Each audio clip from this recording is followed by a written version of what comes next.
Hi everyone, so here we are in the polytunnels in the garden at North Primary, and I just wanted to show you some of the crops that you've been growing and how they're getting on whilst you're not here. I've been here looking after them weekly to make sure they're all in good order and they're all happy. We've been picking some of the stuff and it's been going out to the kitchen, and some of the students that are still here and some of the parents and adults as well that usually teach you have been taking some of this home. So just have a little look at this particular crop that we've got here. So the salads that were planted in January here, doing really well. We've just picked a full box of those there, and they'll be available to eat for the next couple of weeks. Got them on both sides here.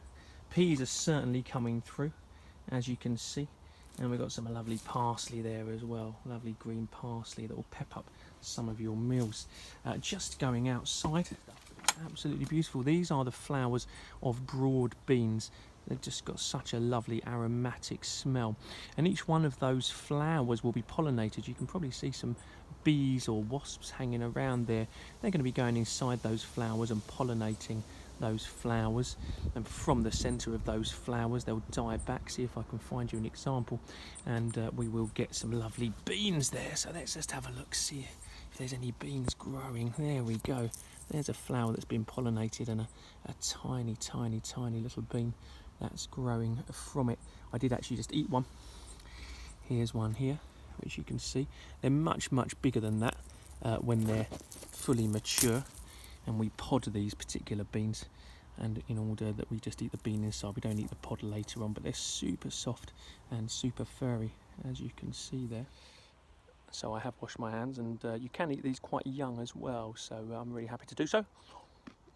Got a sort of furry texture. Really sweet, delicious, well done. On the other side we have some peas just down here. So those were planted up in the autumn time. They're coming on quite strong now, certainly starting to climb up the canes that we put in. They've been netted over the top. That's just to stop any birds getting to them. Pigeons really like to eat them at this time of year. For those of you in the autumn time that were working in the garden, you'll see some beautiful onions growing here. I know some of you really like to eat the onion tops back then, and even now.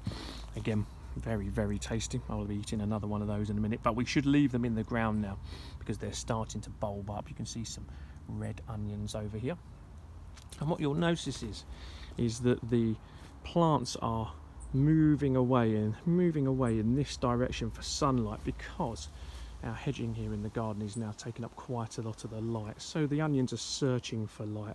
But generally they look really happy, and we should have some good onions off of those, good bulb onions off of those in around about June. But we'll still be able to eat some of these lovely tops here as well. Just moving across the garden,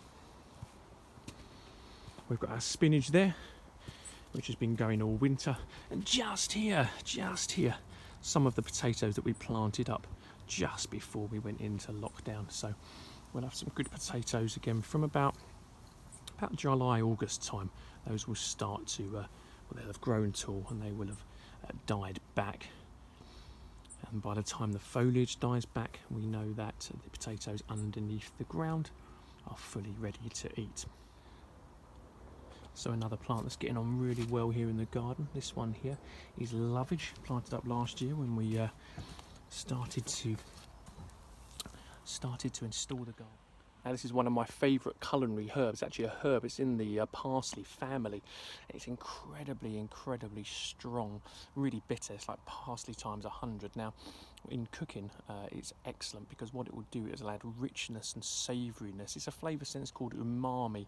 We think about sweet and salty and bitter and sour as our flavour senses, but there's another one, as I say, called umami.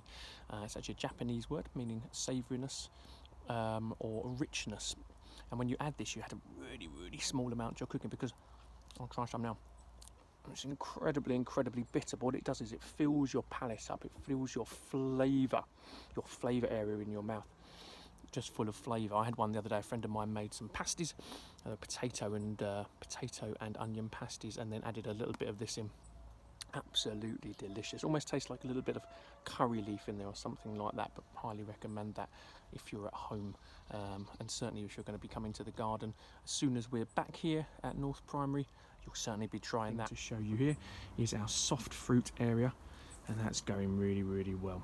Beautiful raspberries, just flowers on there, and in about 6 weeks time we'll start to have some raspberry fruit on those. And that's all for today from North Primary School Garden.